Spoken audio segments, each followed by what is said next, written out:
चाहे कांग्रेस सत्ता पे रही या बीजेपी सत्ता पे, इन लोगों ने जो मूलभूत विकास होना चाहिए था वो नहीं। बहुजन समाजवादी पार्टी चारों लोकसभा चुनावों समेत उपचुनावों में अपने प्रत्याशी उतार रही है, क्या कहना चाहेंगे इस पर? बहुजन समाज पार्टी पूरे प्रदेश में चारों लोकसभा सीट में अपने उम्मीदवार उतारेगी।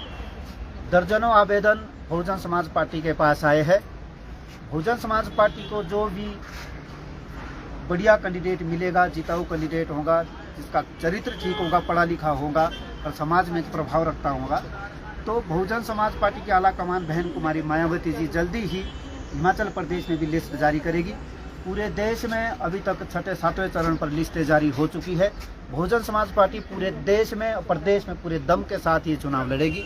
और ये जो उपचुनाव हिमाचल प्रदेश में जो स्थिति बनी हुई है, तो अगर बहन कुमारी मायावती जी का बहुजन समाज पार्टी के राष्ट्रीय कार्यकारिणी का आदेश होता है, तो उपचुनाव भी पूरे दम के साथ हिमाचल प्रदेश में बहुजन समाज पार्टी लड़ेगी। अमूमन प्रदेश में कांग्रेस बीजेपी का एक अधिकार रहा है, क्या आपकी पार्टी जो है किन मुद्दों को लेकर जनता के बीच में जाएगी ताकि लोग जो है आपको भी मौका दे, तीसरे फ्रंट को मौका दे? देखिए, बहुजन समाज पार्टी का शासन हमेशा न्याय का शासन रहा है और बहुजन समाज पार्टी मूलभूत सुविधाओं को देने का प्रयास करती है। प्राथमिकता के तौर पे शिक्षा के क्षेत्र में हमारा प्रदेश, हमारा देश बिल्कुल पिछड़ रहा है। कोई भी हिमाचल प्रदेश में ऐसी कोई बड़ी यूनिवर्सिटी या देश में कोई ऐसा इंटरनेशनल विश्वविद्यालय नहीं खोला गया जिसमें शिक्षा की एक अलग जग सके। गरीबों के लिए शिक्षा के नाम पे बिल्कुल धोखा किया जा रहा है, निजीकरण किया जा रहा है। स्वास्थ्य के नाम पे लोगों के साथ धोखा हो रहा है। तो हम चाहते हैं कि जो शिक्षा, स्वास्थ्य, सड़क है, रोजगार है, वो उसकी पूरे तौर तरीके के साथ सुविधाएं लोगों को दी जाएगी। और बहुजन समाज पार्टी कोशिश करेगी कि जो गरीब लोग हैं, जो शोषित है, जो असुविधाओं के लिए तरस रहे, झेल रहे और असुविधाओं को, तो उनको सुविधाएं दी जाएंगी।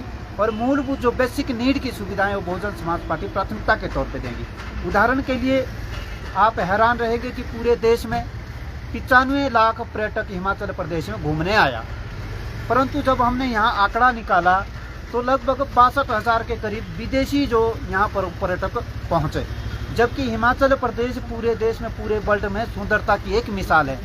खुदा ने, कुदरत ने, प्रकृति ने इसको अपनी खूबसूरती से निहारा है। तो यहाँ पर 95 लाख में से कम 8-10 लाख लोग तो आने चाहिए थे।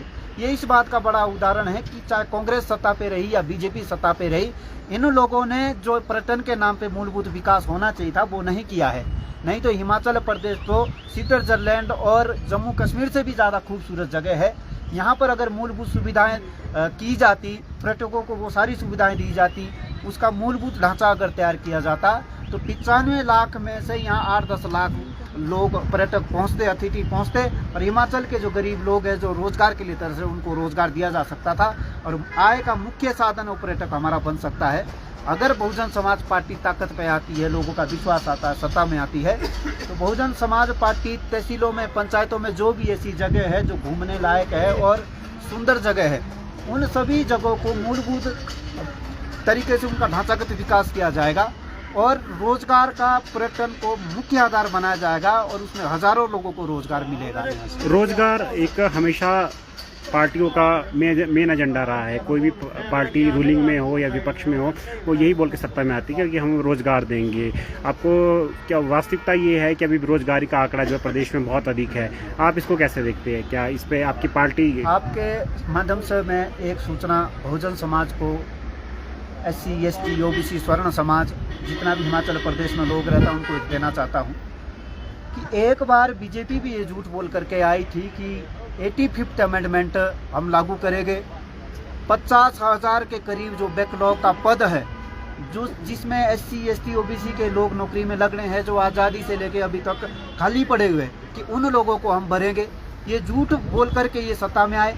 फिर हाल ही में कांग्रेस की सरकार जो वर्तमान में बनी है कि हम 1 लाख रोजगार देंगे, परंतु मुझे लगता है कि रोजगार के नाम पे लोगों को, युवाओं को ठगा जा रहा है। अभी भी कोई 100 दिन हुए हैं, 200 दिन हुए, 1 साल से लोग भूख हड़ताल में बैठे हैं, बेरोजगार युवा भूख हड़ताल में बैठा है। रोजगार के नाम पे उन लोगों को बड़ा परेशान किया जा रहा है जी। और वर्तमान जो स्थिति है, लोकसभा चुनाव नज़दीक आते जा रहे हैं, ऐसे में किस तरह की आप अपनी स्थिति जो है देश व प्रदेश में देखते हैं? कितनी सीटें जीतने का अनुमान जो है आप लगा रहे हैं?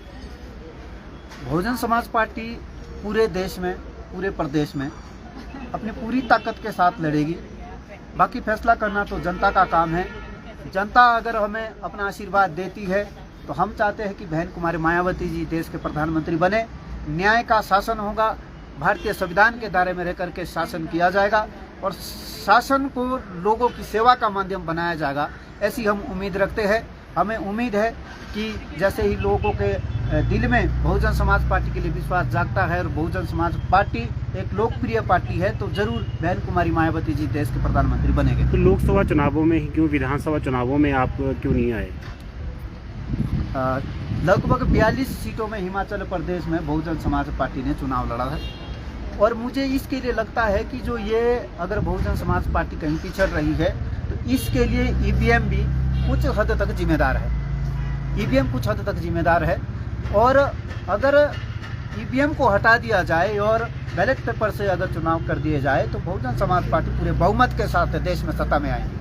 जी, ईवीएम के ऊपर आपने बात रखी, विपक्ष लगातार सवाल ईवीएम पे उठा रहा है, लोकसभा चुनाव तो बेहद नज़दीकी रह गया है, तो ऐसे में क्या आप लोग और आवाज़ उठाएंगे, इलेक्शन कमीशन के पास जाके इस प्रस्ताव देंगे, कुछ इस तरह का कुछ करेंगे क्या? उसके लिए भी जगह जगह बहुजन समाज पार्टी की कार्यकर्ताओं के द्वारा ये ज्ञापन सौंपे जा रहे हैं जहाँ भी ईवीएम में गड़बड़ी लगेगी। और उदाहरण के लिए सुप्रीम कोर्ट के हजारों वकील, सीनियर एडवोकेट्स जो कि विरोध प्रदर्शन में अभी पिछले 1 साल से उतरे हुए हैं, तो सभी लोग इसमें विरोध कर रहे हैं और सरकार तो मना करती है। ईवीएम लोकतंत्र के लिए एक बड़ा खतरा है। ये लोगों की भावनाओं के साथ खिलवाड़ किया जा रहा है और ईवीएम से चुनाव नहीं होने चाहिए, बैलेट पेपर से चुनाव होने चाहिए। हम ये इलेक्शन कमीशन से भी मांग करते हैं। पर सरकार का इसमें हमेशा रुख रहा है कि जहां विपक्ष जीत हासिल करता है वहां ईवीएम ठीक हो जाता है और जहां विपक्ष हार जाता है वहां ईवीएम खराब हो जाता है।